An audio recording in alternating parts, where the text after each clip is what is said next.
A man named Stanley. Stanley worked for a company in a big building where he was employee number 427. Employee number 427's job was simple.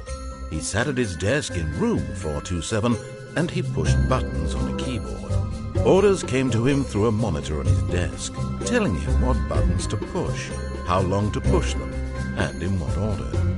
This is what employee 427 did every day of every month of every year.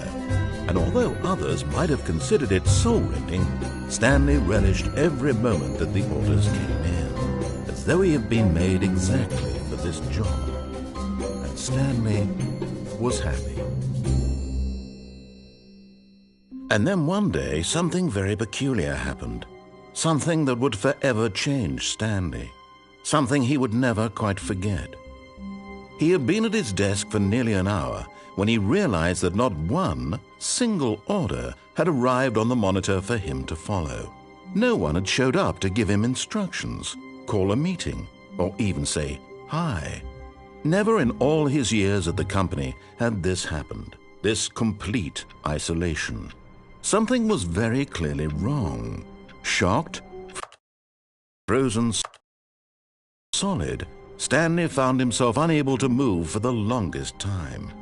But as he came to his wits and regained his senses, he got up from his desk and stepped out of his office.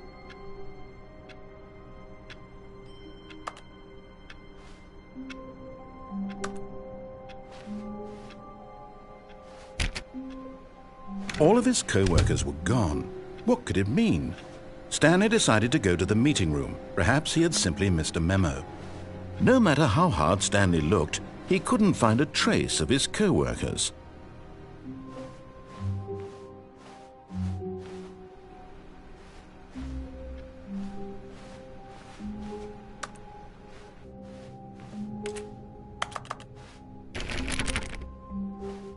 When Stanley came to a set of 2 open doors, he entered the door on his left. This was not the correct way to the meeting room, and Stanley knew it perfectly well. Perhaps he wanted to stop by the employee lounge first, just to admire it.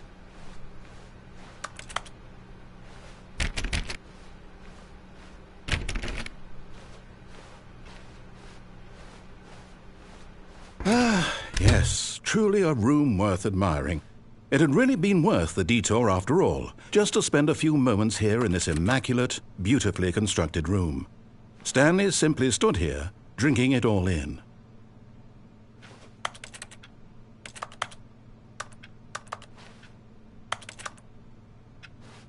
Yes, really, really worth it being here in the room. A room so utterly captivating that even though all your co-workers have mysteriously vanished, here you sit looking at these chairs and some paintings. Really worth it. But eager to get back to business, Stanley took the first open door on his left.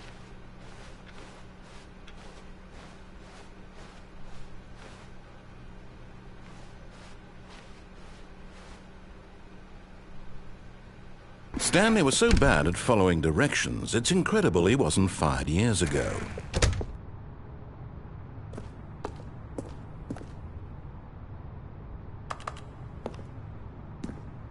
But in his eagerness to prove that he is in control of the story and no one gets to tell him what to do, Stanley leapt from the platform and plunged to his death. Good job, Stanley. Everyone thinks you are very powerful.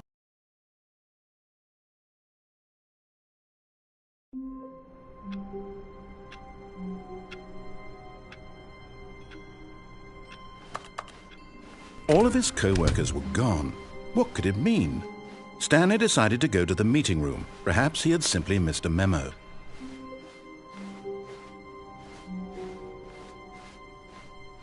When Stanley came to a set of 2 open doors, he entered the door on his left.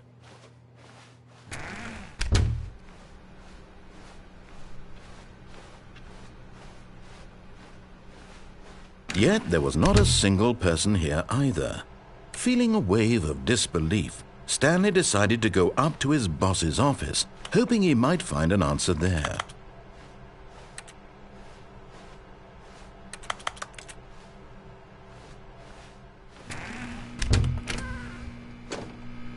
Stanley stepped into the broom closet, but there was nothing here, so he turned around and got back on track.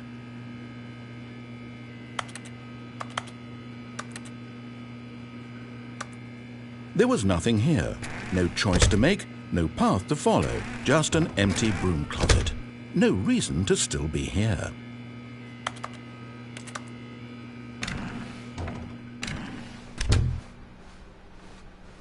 Coming to a staircase, Stanley walked upstairs to his boss's office.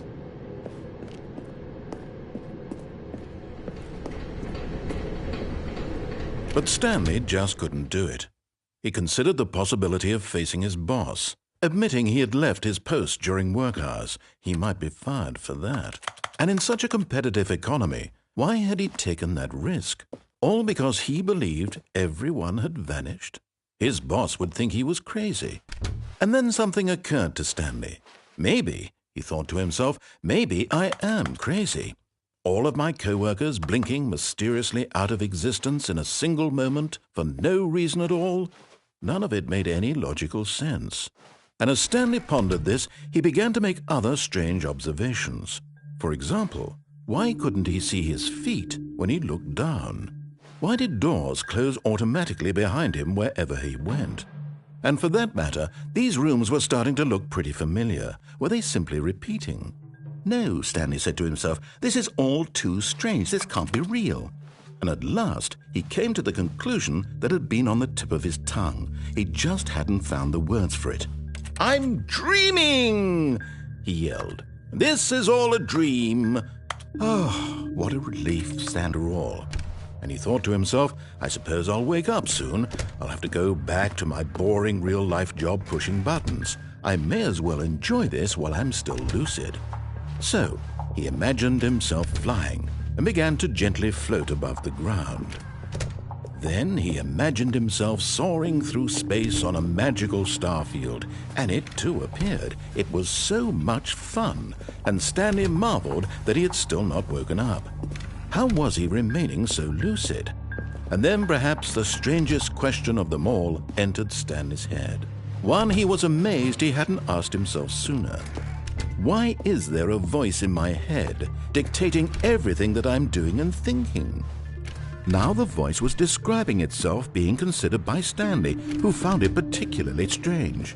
I'm dreaming about a voice describing me, thinking about how it's describing my thoughts, he thought.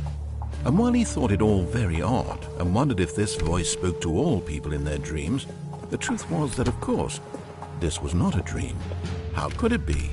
Was Stanley simply deceiving himself, believing that if he's asleep, he doesn't have to take responsibility for himself? Stanley is as awake right now as he's ever been in his life. Now, hearing the voice speak these words was quite a shock to Stanley. After all, he knew for certain, beyond a doubt, that this was in fact a dream. Did the voice not see him float and make the magical stars just a moment ago? How else would the voice explain all that? This voice was a part of himself too. Surely, if he could just... He would prove it. He would prove that he was in control, that this was a dream. So he closed his eyes gently, and he invited himself to wake up. He felt the cool weight of the blanket on his skin, the press of the mattress on his back, the fresh air of a world outside this one. Let me wake up, he thought to himself. I'm through with this dream. I wish it to be over. Let me go back to my job. Let me continue pushing the buttons. Please, it's all I want. I want my apartment, and my wife, and my job. All I want is my life exactly the way it's always been. My life is normal. I am normal. Everything will be fine. I am okay.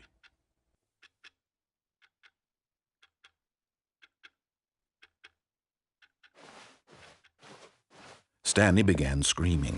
Please, someone, wake me up. My name is Stanley. I have a boss. I have an office. I am real. Please, just someone tell me I am real. I must be real. I must be. Can anyone hear my voice? Who am I? Who am I? And everything went black.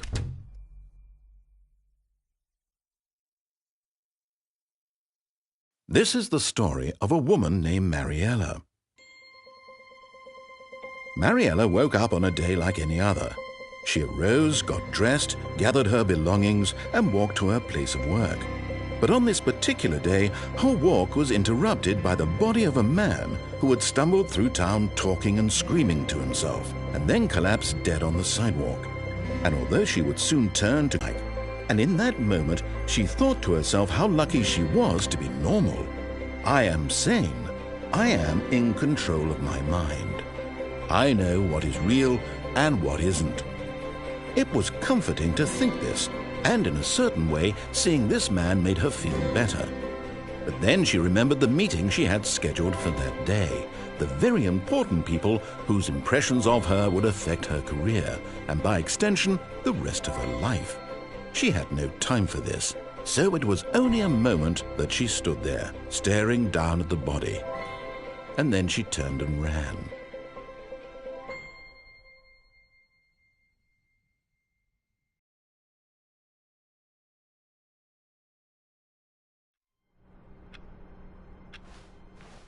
All of his co-workers were gone. What could it mean?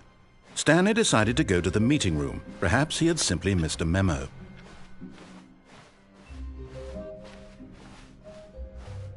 When Stanley came to a set of 2 open doors, he entered the door on his left.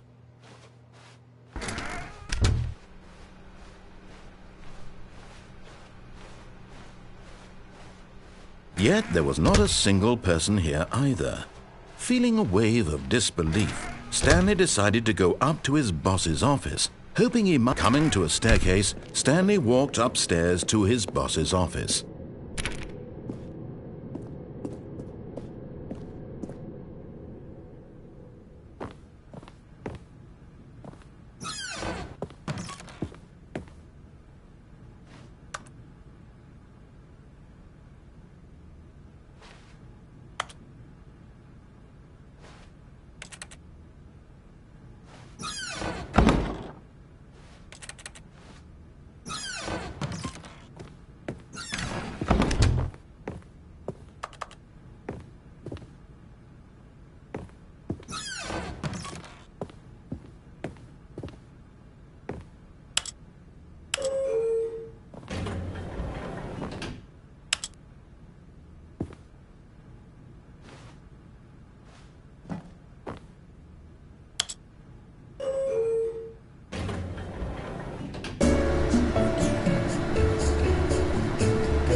Stepping into his manager's office, Stanley was once again stunned to discover not an indication of any human life.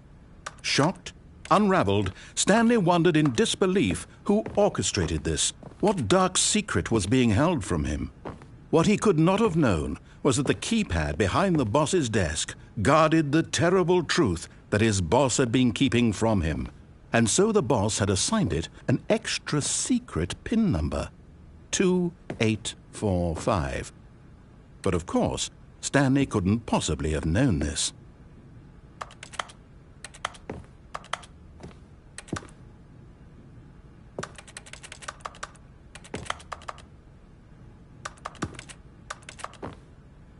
Stanley just sat around twiddling his thumbs.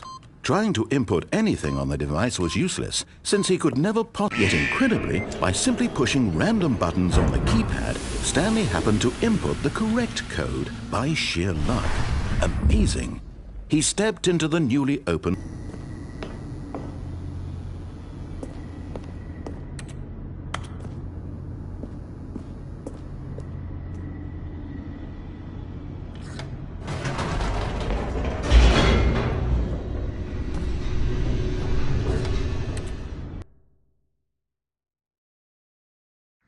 Descending deeper into the building, Stanley realized he felt a bit peculiar. It was a stirring of emotion in his chest, as though he felt more free to think.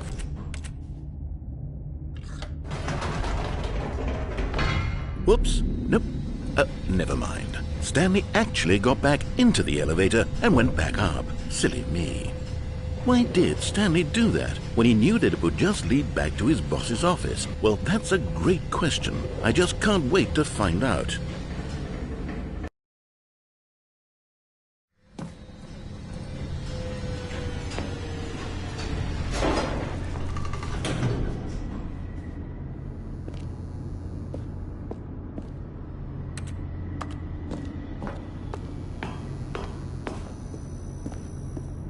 Here we are, Stanley. It's your boss's office. Exactly the way it was before you got onto the elevator.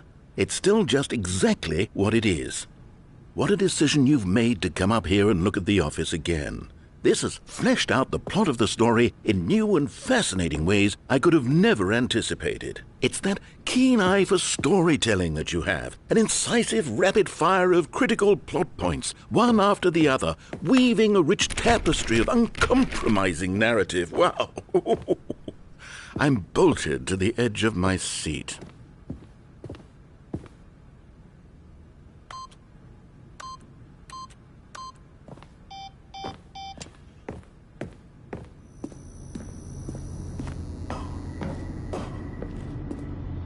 Incredible. Now he's getting back into the elevator and going down again. Ladies and gentlemen, how does he keep coming up with all of this?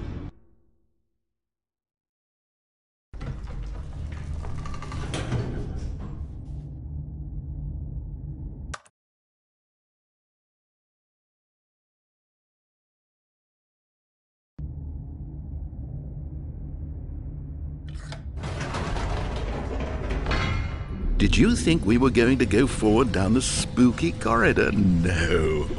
It's time once again to go back up in the elevator. I can't even begin to grapple with what might be up there. Is it the boss's office again? Or what if it's the boss's office this time? The suspense is killing me.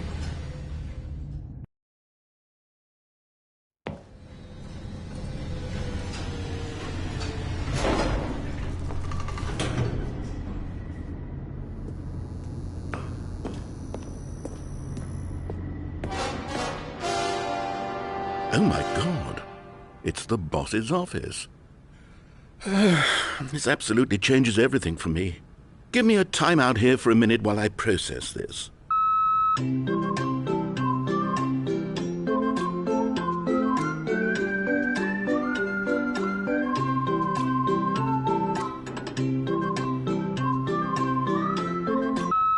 Okay, I'm ready. I'm prepared to embrace this stunning revelation and to move forward with... No! No, wait! No! I need more time to process.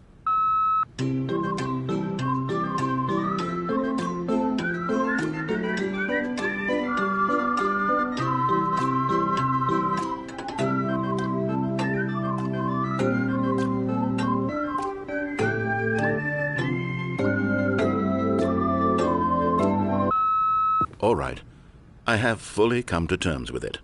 I have made space in my worldview for this astonishing new reality. As before, I turn to your expert eye for gripping narrative, Master Stanley.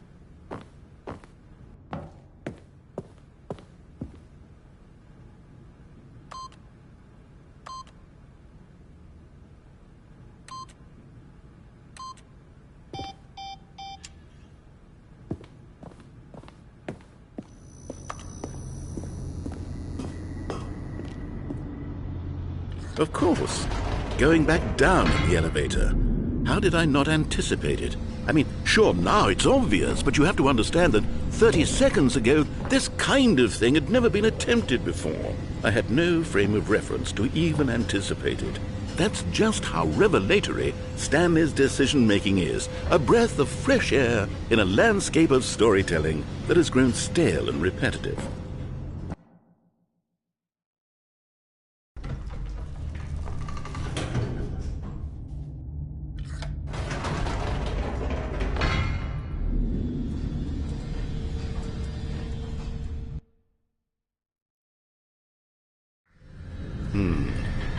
You know what?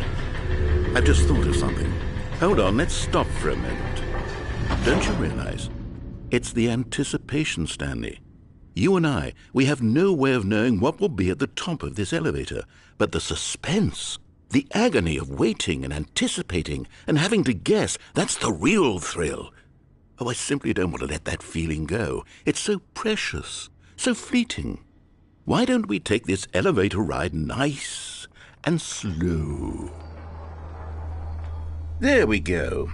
Isn't this so much more exciting? You know, Stanley, it seems like nowadays the only thing that audiences want is to be shocked as loudly and frequently as possible. They want big, explosive moments flung right in their faces from the very moment that things get started. But where's the tension? Where's the trust in the audience to build a slow and nuanced appreciation for the story, the characters? Why aren't we given time to imagine the surprises, to have to think and to anticipate and then to marvel at the eventual reveal?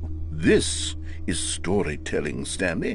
What you and I are doing right now. This is the most exciting narrative to be developed in years, and it's really all because of you. You're the one who took this bold step of revisiting the exact same locations over and over. Truly, I mean it. This is unique and different. It's not like anything else out there. You see, I want stories that surprise me, Stanley. I want to have to think. I want to be engaged and not pandered to. We're being fed such unimaginative drivel all the time, and we all know it, which is why we're so starved for content that makes us feel sharp and vital and alive. That's why people like you so much, Stanley, because you're not afraid to spit in the face of tradition. You're a role model, you know? People look up to you. Which is why, though I didn't know when to spring this on you, but, well, I've gathered a little press conference for you, so that you can talk about your work and your storytelling and your life.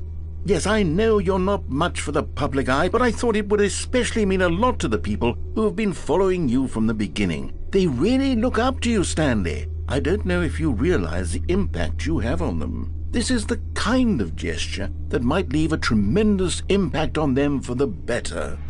Oh, good, we're here.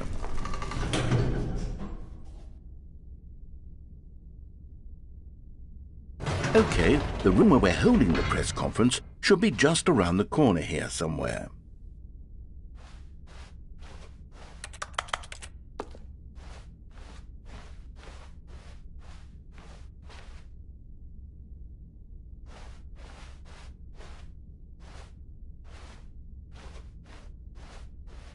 Ah, yes, here it is, just through this door. A little bit about the nature of surprise in storytelling and what it means to craft a truly unpredictable narrative. Oh, don't worry, you'll do great. Just be yourself and speak from the heart. I'm really proud of you, Stanley. Okay, it looks like they're ready for you. Go get 'em.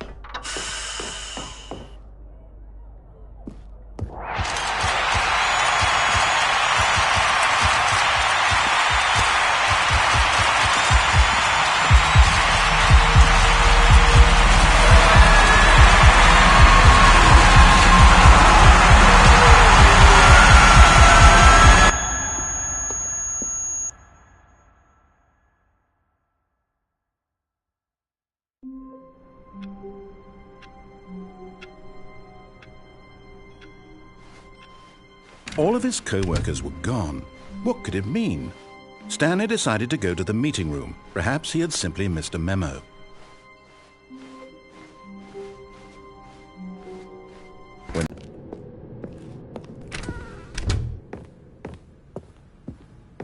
Stepping into his manager's office, Stanley was once again stunned to discover not an indication of any human life.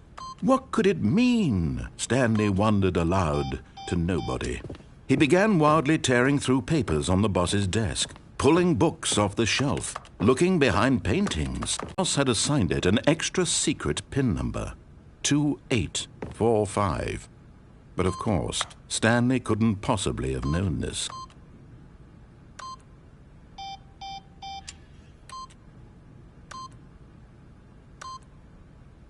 Stanley just sat around twiddling his thumb.